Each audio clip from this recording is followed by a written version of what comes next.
에베소서 3장 1절부터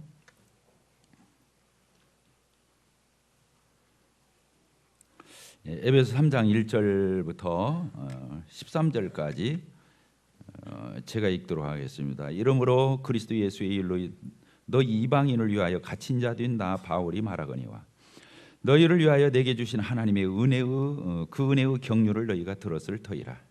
곧 계시로 내게 비밀을 알게 하신 것은 내가 먼저 간단히 기록한 것 같으니 그것을 읽으면 내가 그리스도의 비밀을 깨달은 것을 너희가 알 수 있으리라.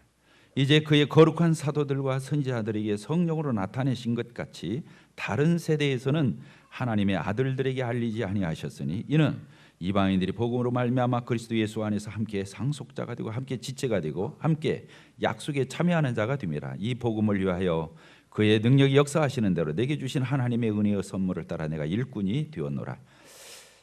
8절 모든 성도 중에 지극히 작은 자보다 더 작은 나에게 이 은혜를 주신 것은 측량할 수 없는 그리스도의 풍성함을 이방인에게 전하게 하시고 영원부터 만물을 창조하신 하나님 속에 감추어졌던 비밀의 경륜이 어떠한 것을 드러내게 하려 하심이라. 이는 이제 교회로 말미암아 하늘에 있는 통치자들과 권세들에게 하나님의 각종 지혜를 알게 하려 하심이니 그 영원부터 우리 주 그리스도 예수 안에서 예정하신 뜻대로 하신 것이라.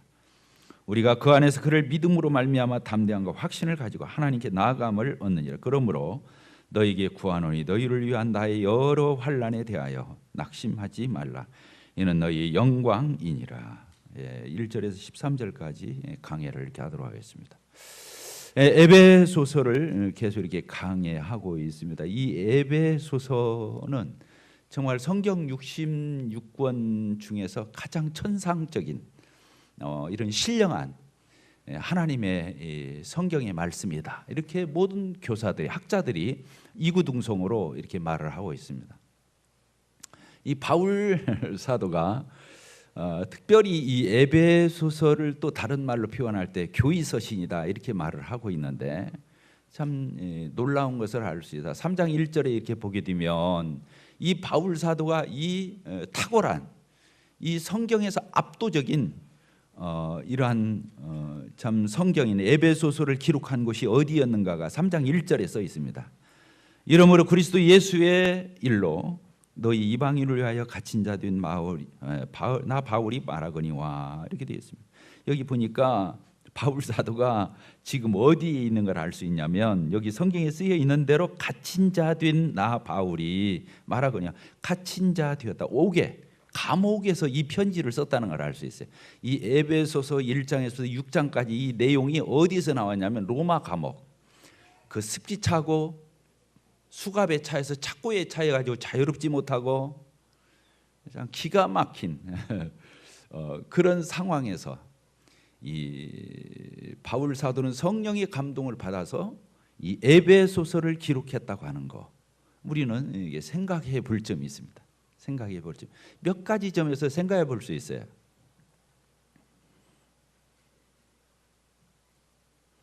여기서 우리는 뭘 알 수 있냐면 그리스도인은 환경의 지배를 받지 않는다. 이것을 알 수 있습니다. 따라서 합시다. 그리스도인은 환경의 지배를 받지 않는다. 우리가 환경을 피해서 살 수는 없습니다. 그리스도인도 어려울 때가 있고 힘들 때가 있고 피곤할 때가 있고 답답할 때가 있고 벼랑 끝에 설 때가 있고 그리스도인도 세상 사람들이 당하는 그 모든 것들을 우리도 동일하게 당하기 때문에 환경을 피해갈 수는 없습니다. 그러나 환경의 좌우를 받지 않는다고 하는 것입니다. 바울 사도가 이 성경 66권 중에서도 가장 탁월한 조금 전에 제가 표현한 대로 천상적인 마치 성도들을 데리고 저 하늘에 올라가서 봐 하나님 나라가 이런 나라야 천국이 이런 곳이야 너희들이 바로 이런 사람들이야 이렇게 성도들을 데리고 이 지상에서 살고 먹고 사는데 바쁜 성도들 데리고 어디로 끌고 올라가냐면 저 산 정상에 올라가서 그 지리산 천왕봉에 올라가 가지고 동서남북을 다 아래로 내려보는 것처럼 사랑하는 성도들을 데리고 이 에베소 교회 성도들을 데리고 마치 하늘에 올라가서 하늘나라가 이런 나라야 우리가 믿는 하나님의 나라는 이런 곳이야 너희가 거하는 교회는 이런 곳이야 이렇게 우리의 신분에 대해서, 정체성에 대해서, 하나님의 나라에 대해서 이렇게 펼쳐 보여주는 이런 성경을 기록하고 있어요. 어디에서? 따라서 감옥에서. 자기가 자유롭지 못해요. 갇혀 있어요. 수갑에 차 있어요.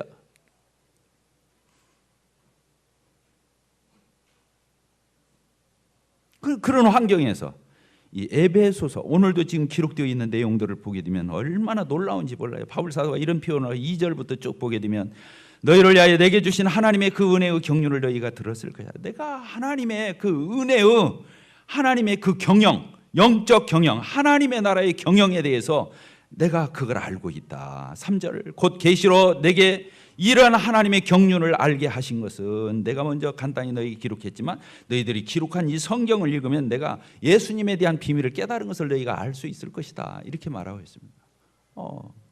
하나님의 경륜을 따라서 봅시다. 하나님의 경륜을 알았다. 하나님의 영적 경영, 하나님이 이 세상을 창세기부터 계시록까지, 영원에서 영원까지 그 하나님의 나라를 어떻게 계획하고 목적하고 하나님이 스케줄을 짜서 하나님의 나라를 이루어 가시는지, 착착착착 하나님은 모든 것들을 우연을 따라서 역사하시는 분이 아니고 하나님은 경영을 하시는 분이에요.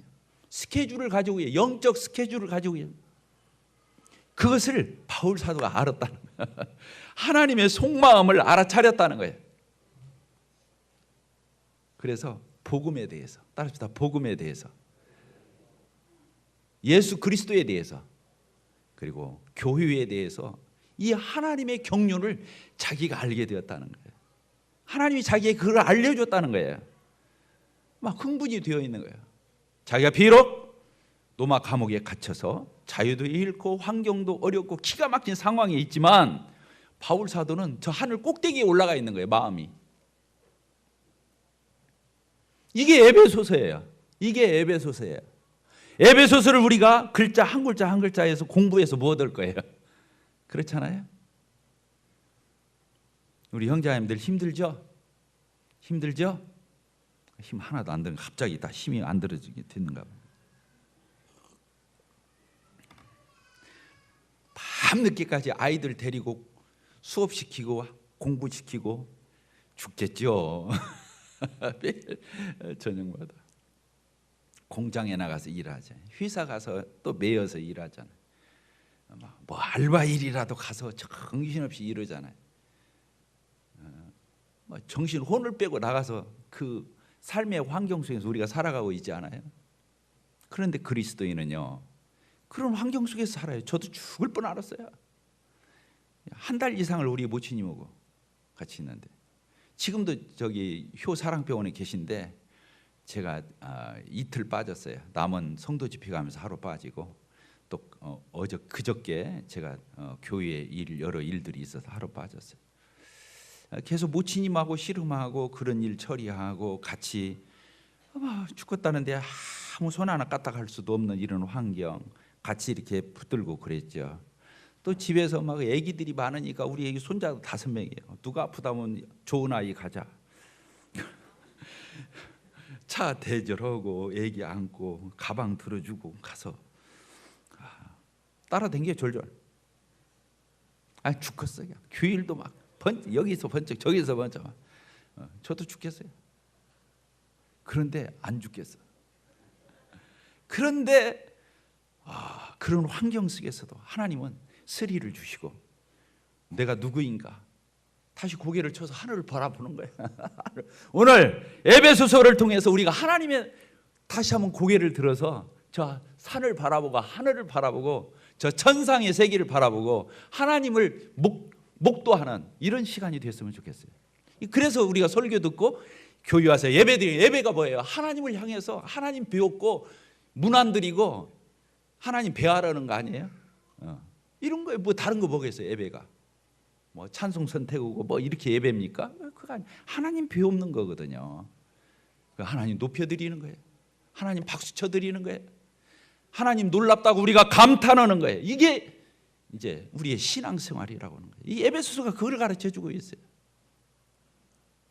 근데 바울 사도는요, 여기 보세요. 1절에 보게 되면 뭐라고 표현하고 있습니까? 자기가 지금 감옥에 갇혔는데 누구 때문에 그랬다고 써 있어요. 1절 같이 읽겠습니다. 시작. 이름으로. 무슨 일로? 그리스도의 예수의 일로 너희 이방인을 위하여 갇힌 자 된 나 바울은 이방 지역에 복음을 전하고 선교를 하다가 이가 붙들렸다 그 말이에요. 먹고 살 것 걱정하다가, 사업하다가, 자식 양육하다가, 내 일상의 어떤 생활을 영위하다가 내가 이렇게 된 게 아니라는 거예요. 예수님이 증거하고 하나님 나라 선포하고 복음을 증거하다 이렇게 됐다는 거예요. 바울 사도가 그렇게 기록하고 있어요. 그러면서 기뻐서 어쩔 줄 모르는 거예요. 흥분을 하고 있는 거예요. 감옥에서 수갑차 있고 모든 환경에 제한을 받고 기가 막힌 환경에서 그런 것들 보이질 않는 거예요. 보이질 않는 거예요. 자기 일을 하다가 그랬으면 좀 뭐 그렇다고 하지만 예수님 때문에 그랬다는 거예요. 자기 어떤 사사로운 일로 그랬다는 게 아니고 예수님 증거하다 그렇게 됐다는 거예요. 저는 우리 교회에요. 자, 고개 들어봅시다. 이 시간에 잠을 좀 깹시다.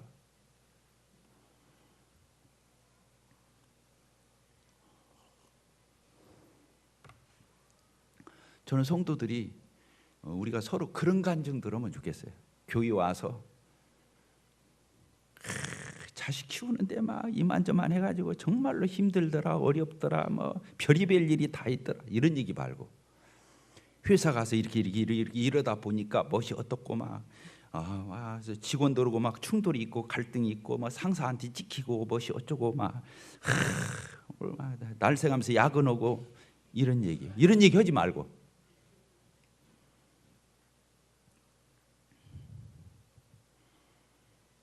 내 자녀를 하나님 앞에 인도하기 위해서, 정말로 하나님의 사람이 되기 위해서 그 아이하고 토론했노라고, 그리고 대화했노라고, 나를 샜노라고. 이 아이가 정말 하나님의 사람이 되었으면 세상에 물들지 않고 하나님의 사람으로 우뚝 서서 세상을 승리하고 이기는 그런 자녀가 되기를 내가 바라고, 정말 아이를 위해서 내가 기도하고 이 아이를 아주 몸살을 하고 그랬노라고. 직장에서도 주위에 있는 동료 직원들에게 틈만 나면 복음을 전하기 위해서 그 사람 일도 내가 떠맡아서 해주고, 차도 내가 먼저 사주고, 갈등이 드는 일이 있으면 내가 솔선수범하고, 그래서 내가 하나님 말씀 한마디라도 하고 싶어서 교회를 틈틈이 엿보다가 때로 상사한테 찍히기도 하고, 몰래 큐티하다 들켜서 내가 무안을 당하기도 하고, 이런 얘기들을 저는 해야 된다고 믿습니다.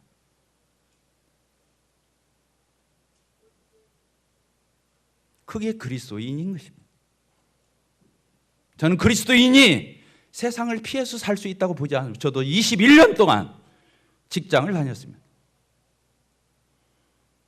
그러나 저는 회사 일을 하기 위해서 직장 가지 않았습니다. 가서 한 영혼에게라도 복음 전하고 예수님 증거해주고 인도하고 싶고, 직장 일도 어렵지도 않았어요. 왜? 거기에 목적이 있는 게 아니었기 때문에. 여러분들 직장 가서 일 잘하고 칭찬받고 인정받고 출세해서 뭐 될 것입니까? 그게 나쁘다는 얘기가 아니에요. 그게 여러분의 목적이 될 수는 없어요.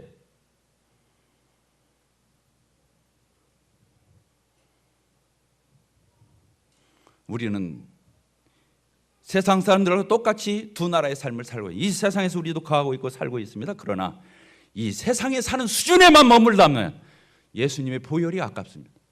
우리 안에 계신 성령님이 탄식한다고 저는 믿습니다. 여러분들이 직장에서, 학교에서, 사업터에서, 여러분들이 삶의 반경에서 어쨌든 정말 한 영혼이라도 주께로 인도하고 정말 복음을 전파하고 예수님을 소개하고 하나님의 나라에서 핍박을 받다가 기뻐하고 즐거워하는, 콧받치고 있는, 세상살이에 콧받치고 있는, 낙심하고 있는, 연연해하는 이러한 그리스도인이 아니라 그러한 삶을 똑같이 살지만 그 가운데 예수님 때문에 바울 사도처럼 예수 그리스도의 일로 갇힌 나 바울은 그러면서 빌립보 교회, 이 에베소 교회 성도들에게 자기 신세 타령하고 있지 않아요. 내가 이러고 있다. 니네들 다 생각나면 나 좀 위해서 기도해 주라. 내가 그냥 먹을 것도 못 먹고 요새 그냥 안질이 더 심해져 가지고 내가 그냥 죽겠다, 답답하다, 빨리 이 감옥에서 나가도록 좀 제발 니네들 시간 틈틈이 나 위해서 기도해 주라. 그리고 나한테 좀 방문 좀 해주라. 바울 사도가 세상에서 지탄받는 일로 감옥에 간 것도 아니고 예수 그리스도를 증거하다가 갇혔다는 사실을 우리는 알아야 돼요.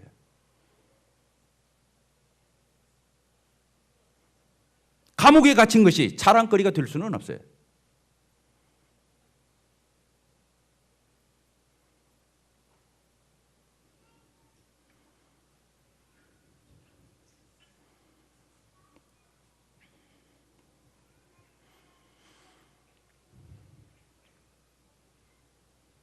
하나님 우리를 그래서 구원하셨어요.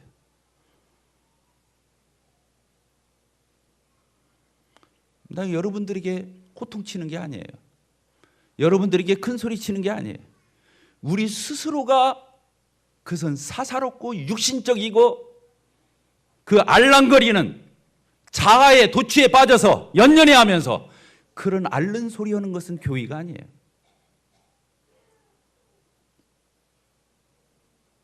우리 스스로 분개해야 돼요. 내 자신의 모습에 대해서 분개해야 돼요. 적어도 그리스도인이란 게 무엇이냐? 하나님을 우리를 구원하시고 이 자리에 두신 것이 무엇이냐? 나를 왜 직장에 내보내는 것이냐? 내가 왜 이 학교에 다녀야 하는 것이냐? 내가 왜 이 사업을 경영해야 하는 것이냐? 여러분들 돈 벌고 학교에 학식 쌓아서 학박사 돼가지고 세상에서 명함에다 몇 줄 더 넣고 도대체 이게 여러분들에게 인생에 무슨 의미가 있습니까? 도대체 난 이걸 무시하는 사람이 아니에요. 그것이 뭐나 대단한 것이나 된 것냥 하는 그 태도가 안 되는 거죠.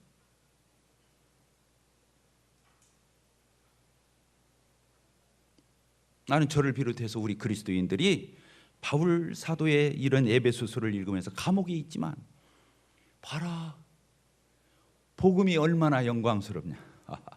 복음이 얼마나 비밀인 줄 알아? 세상 천지에 다 행위로 천국 가는 줄 알고 있어요. 선행을 많이 해야, 마음 착해야, 좋은 일 많이 해야 다 천당을 가든 극락을 가든 좋은 데 간다고 생각해요. 복음 성경은 처음부터 끝까지 그런 말 하나도 없어요. 은혜로 받는데요, 구원을 거저 준대요, 선물로 준대요. 예수님이 다 하셨기 때문에, 예수님이 내 죗값을 대속하시고 죽으시고 부활하셔서 다 이루어놨기 때문에 너희들이 할 일 없다. 예수님만 영접하래요. 믿으래요. 믿으면 의롭게 된다는 거예요. 이게 복음의 영광스러운 비밀이 아닙니까? 이게 복음의 영광스러운 비밀이 아닙니까? 여러분들이 침례를 받기 위해서 행위로 구원받는 것이 아니다. 율법으로 구원받는 것이 아니다. 믿음으로 은혜로 받는, 이런 유치한 소리 이제 우리는 고만해야 돼요. 그 앵무새 같이 그것이 우리에게 무슨 자존감을 줍니까?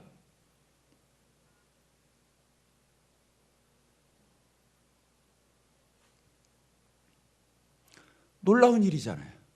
영생을 얻고 천당에 가고 영원히 구원을 받는, 영원히 하나님의 나라에 영생을 취하고 그 나라를 획득하는 그 일이 은혜로 거저된다는 거. 하나님이 그렇게 배려했다는 거. 그런 경륜을 가졌다고 하는 것, 그런 목적과 그런 스케줄과 그런 계획과 그런 목적을 가졌다고 하는 것은, 이 복음은 영광스러운 것이 아닐 수 없어요. 다음 주가 우리가 복음전도 캠프잖아요. 이거 전하는 거예요. 이거 전하는 거예요. 이 영광스러운 것을 나타내는 거예요. 사람들한테 그거 얘기하는 거예요. 가서 그 얘기 해줘야 하는 거예요. 복음전도 캠프 100번 오면 뭐 될 거예요? 이 얘기 하려고 하는 거지. 그렇잖아요. 복음은 영광스러운 거예요. 예수 그리스도, 여기 써 있어요. 예수 그리스도도 영광스러워, 비밀이다, 그렇게 돼요. 예수님도 비밀이래요. 예수님이 하나님인 걸 누가 알겠어요? 비밀이죠. 예수님이 하나님이신 것을 어떻게 알겠어요? 그분이 성자 하나님이시고 그분이 하나님의 아드님이시고 독생하신 아들이신 것을 누가 알겠어요? 그냥 어떻게 하다 보니까 베들레헴에서 태어나서 나사렛 그 시골 고을에서 자라고 목수의 아들로 자라다가 어떻게 뻥 터지더니 돌을 달통했는지 저기 막 성전에서 무슨 얘기를 하고 막 사람들이 따라다니고 기사와 이적을 하고 막 아주 놈들이 말 못하는 막 훌륭한 말을 많이 한 막 세상에서는 발견할 수 있는 훌륭한 교사다, 선생이다, 학자다. 예수님이 그런 분입니까? 요즘 그런 분 아니잖아요. 하나님이시잖아요. 그분이 인간을 입고 오셨잖아요. 천주에게서 태어나셨죠. 하나님이 피조물 가운데 피조물을 통해서 피조된 인간의 세계에 오셔서 이 세상에 있는 모든 인간들의 죄를, 저의 죄를 예수님이 다 짊어지시고 한 마리 어린 양처럼 가셔서 피 흘려 희생하셔서 우리 죄를 영원히 청산해 주신 하늘에서 오신 하나님이신 창조주이신 태초에 말씀이 계시는 이 말씀이 하나님과 함께 계시니 곧 이 말씀은 하나님이시라. 이 어두운 세상 가운데 왔네요. 어둠은 예수님을 이해하지 못하고 그분을 받아들이지 않았다. 영접하는 자 곧 그 이름을 믿는 자들은 하나님의 자녀가 되는 권세를 주셨다. 예수님을 이해할 수 있나요? 이 어두운 세상에 예수님 이해할 수 없죠. 예수님 비밀이죠. 따라서 봅시다. 예수님 비밀이다.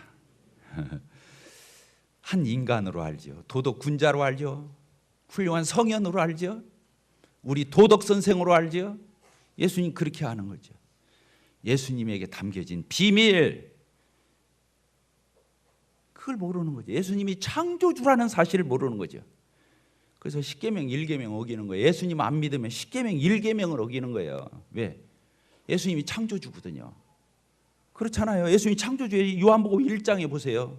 말씀이 육신이 되어 우리 가운데 거하시며 우리가 그의 영광을 보니 아버지 하나님 독생자의 영광이요 은혜와 진리가 충만하더라. 이렇게 예수 그리스도는 세상을, 이 세상에 있는 모든 것들이 그를 통하여 창조되지 않은 것이 없다. 다 그분의 영광을 위해서 그분이 직접, 예수님이 창조, 하나님 아버지도 창조해서 예수님도 창조한 거예요. 성령님도 창조주예요. 다 창조주. 근데 창조주 하나님이신 예수님을 안 믿어요. 십계명 1계명. 그래서 지옥 가는 거예요. 예수님 안 믿는 것은 창조주 하나님을 안 믿는 거예요. 하나님 아버지만 안 믿는 게 죄가 아니에요.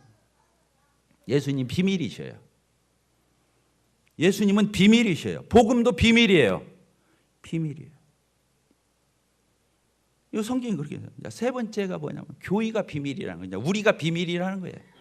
교회가 뭐예요? 우리를 가리키는 거잖아요. 예수 그리스도를 영접한 그 무리들, 그 공동체를 가리켜서 이제 비밀이라고 성경은 말하고 있습니다.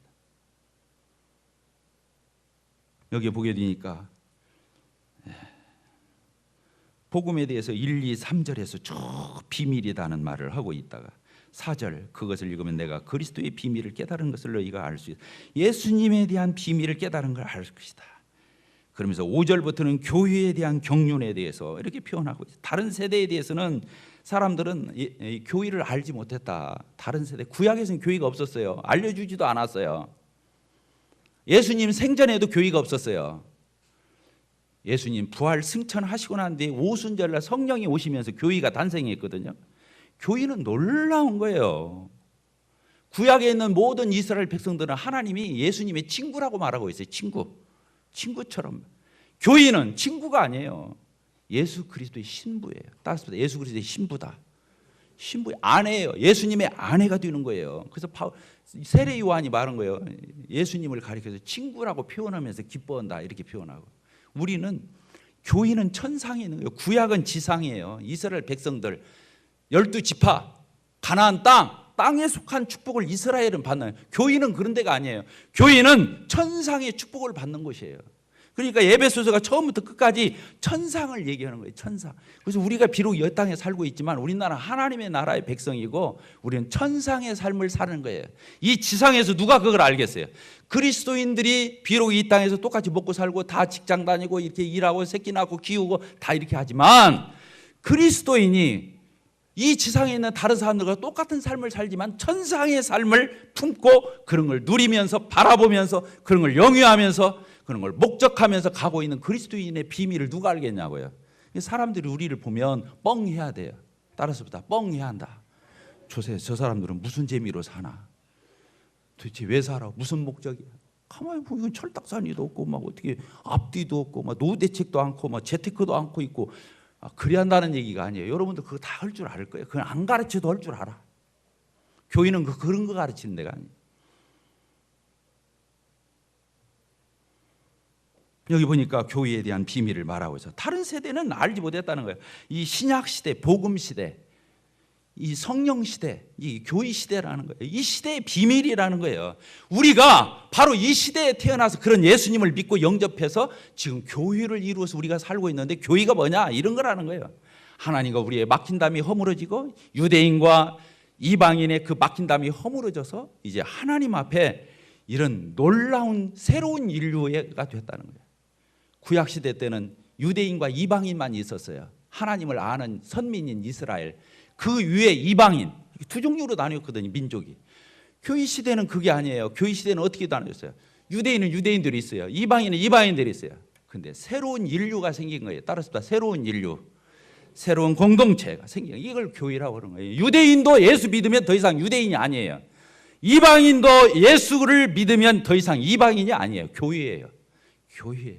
그래서 유대인도 예수 그리스도 안에서는 더 이상 민족도 언어도 피부 색깔도 다 필요 없는 거예요. 그냥 예수 그리스도 안에서 새로운 족속과 새로운 인류가, 새로운 권속이, 새로운 공동체, 하나님의 나라가 교회 안에 이루어지는 거예요. 교회가 이런 거라는 거예요.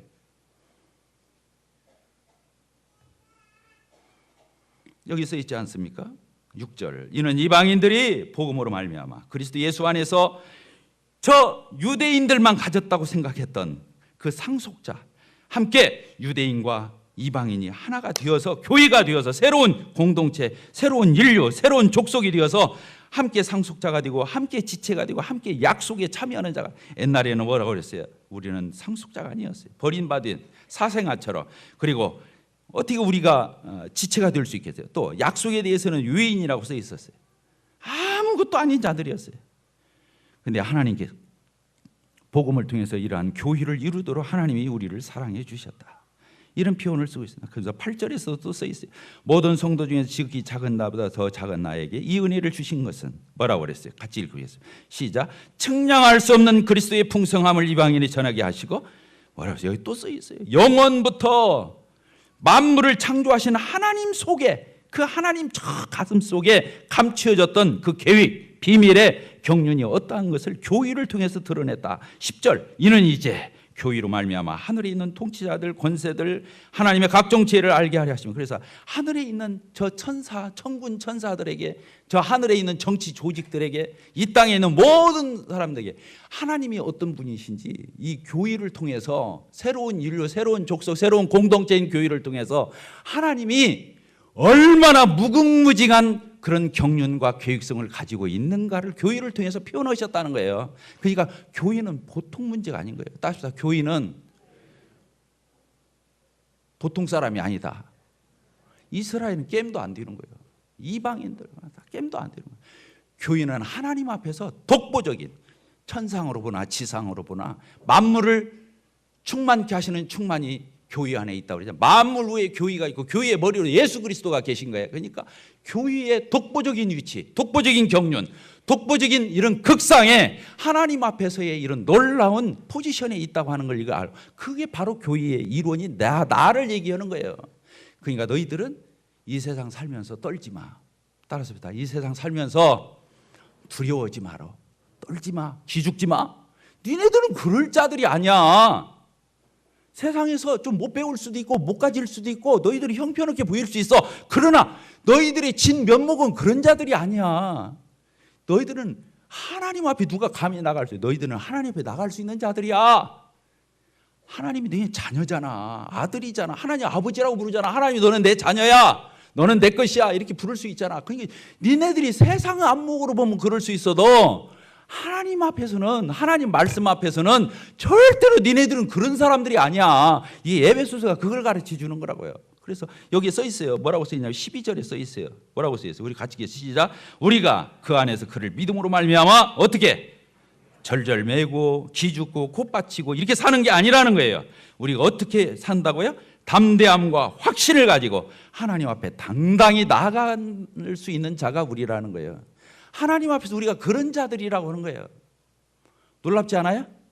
세상 천지에 누가 하나님 앞에 대통령 앞에 나갈 적에도 며칠 전부터 목욕을 하루에 몇 번씩 해야 되고 옷도 막 새로 맞춰서 입어야 되고 머리 빠진 분은 막 가발이를 쓰든 뭐 모발을 심든 어떻게 하여튼 막 해가지고 막 넥타이도 최고 좋은 놈 골라가지고 막 와인 사서 몇 번을 다리고 막. 근데 하나님 앞에 누가 나가요? 감히. 근데 우리는 언제라도 어느 시라도 누구 이름으로? 예수 그리스도의 이름으로 하나님 앞에 당당히 나갈 수. 하나님 예수님이 십자가에 죽을 때 그래서 성소와 지성소를 갔던 휘장을 쫙 찢어놓은 거예요. 예수님을 의지하면 누구라도 나가라고. 1년에 한 번 나가던 대제사장 그 어렵게 나갔다 잘못 나오면 죽어버리는데 우리는 그게 아니에요. 예수님을 의지해서 언제라도 그래서 기도가 중요한 거예요. 매일 나갈 수 있어.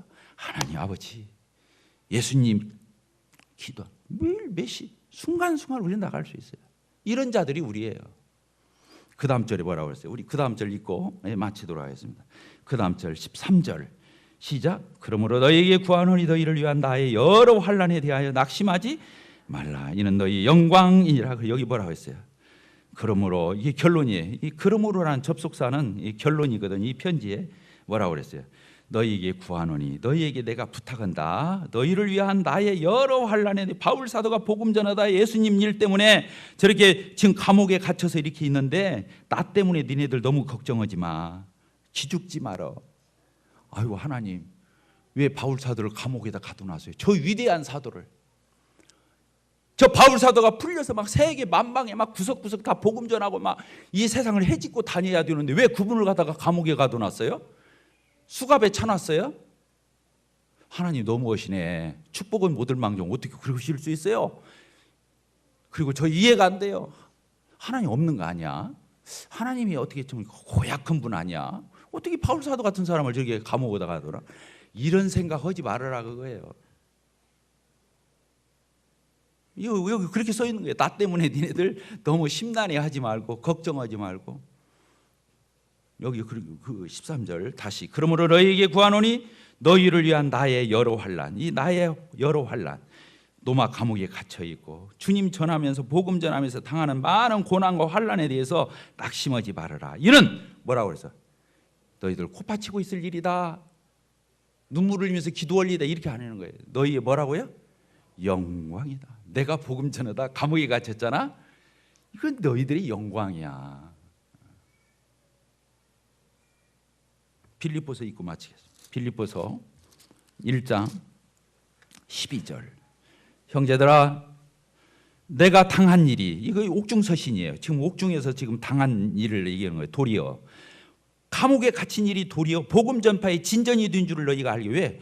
또 막 감옥에다 가뒀는데 감옥 속에서 전도해 주위에 있는 사람들이 다 예수 믿어버렸어. 그 유력자들이. 그 이렇게 써놓은 거예요. 똑같이 지금 에베소서나 빌립보서가 다 옥중서신이에요. 똑같은 로마 감옥에서 쓴 거예요. 근데 빌립보서를 가보면 더 가관이야. 빌립보서를 가보면은 옥중에서 썼다고 하는 사람이 어떤 말을 하는 거예요? 예? 어떤 말을 하는 거예요? 맨날 이 빌립보서에서 제일 많이 나오는 단어가 어떤 단어예요? 기쁨이라는 단어예요. 따라서 다 기쁨. 아, 이거 감옥에서 쓴 거라니까. 근데 아까 에베소서는 하늘. 천상. 이 빌립보서는 뭐냐면 기뻐해. 1장 몇 절에 써 있어요? 1장 4절에 써 있어요. 1장 3절 4절 빌립보서. 내가 너희를 생각할 동안 나의 하나님께 어떻게 해요? 감옥에서 원망하고 불평하고 낙심하고 한숨 쉬고 있어요? 하나님께 감사하며 기도할 때마다 너희 무리를 위하여 뭐라고 그랬어요? 기쁨으로 항상 한다고 그랬어요. 항상. 그래서 뭐라고 했어요? 빌립보 교인들에게 뭐라고 그랬어요? 빌립보서를 받아보는 교인들 기뻐하라. 항상 기뻐하라. 항상 기뻐하라. 내가 다시 말하노니 기뻐하라. 기뻐하라고 말하는 거예요. 바울 사도가 구원받은 거다 우리가 구원받은 게 다른가요? 똑같은 구원 받은 거예요. 똑같은 은혜 입은 거예요. 똑같은 복음 가지고 있는 거예요. 12절 형제들아 내가 당한 일이 도리어 복음 전파의 진전이 된 줄을 너희를 알기를 원하고 이러므로 나의 매임이 로마 감옥에 묶여 있는 것이 그리스도 안에서 모든 시위대왕과 자기를 지키는 그 감옥에 있는 모든 군인들 시위대왕과 그 뭐라고 했어요? 밖에 모든 사람들에게 복음을 전해서 그들이 다 구원받았다 그 말이에요. 그래서 형제 중 다수가 이걸 알고 있는 형제들이 콧받치고 있는 게 아니라 하나님 왜 바울 사도를 묶어놨어요? 감옥에 쳐넣었어요? 이런 게 아니라 그걸 아는 형제 중 다수가 나의 이 로마 감옥에 묶여있는 것으로 말미암아 주 안에서 신뢰함으로 겁없이 하나님의 말씀을 더욱 담대히 전하게 되었다. 이렇게 표현하고 있어요. 다음 주 이번 주 토요일 날 우리가 개인 전도 캠프를 합니다. 우리 두려워하지 맙시다. 절절매지 맙시다. 눈치 보지 맙시다. 뭘 그래요? 자기 남편이 뭐 이렇게 무서워? 뭐 죄 졌어요? 예수 믿자는 게 죄 짓는 거예요? 그런 거예요? 천국으로 죽은 사람 끌고 가려고 하는 거 아니에요 지금 우리가? 그렇잖아요. 몰라서 그렇지. 우리가 뭘 겁낼 게 뭐 있어요? 눈치 볼 게 뭐 있어요? 뭐 그렇게 두려울 게 있어요? 뭐 그렇게 머뭇거릴 거 있어요? 다른 거 없어요. 담대하게 복음 전합시다. 그리스도인의 정체성을 드러냅시다. 하나님이 우리에게 주신 이 특권, 이 놀라운 정체성, 이것을 발휘하지 않으면 도대체 구원이 그 사람 가지고 있는 복음이 도대체 뭐라는 거예요 이게? 아니잖아요. 저를 비롯해서 우리 예수님 증거, 이 시대가 우리 예수님 말한다고 잡아가지도 않고 누가 뭐라고도 안 해요. 기도하고 마치도록 하겠습니다. 아버지 하나님,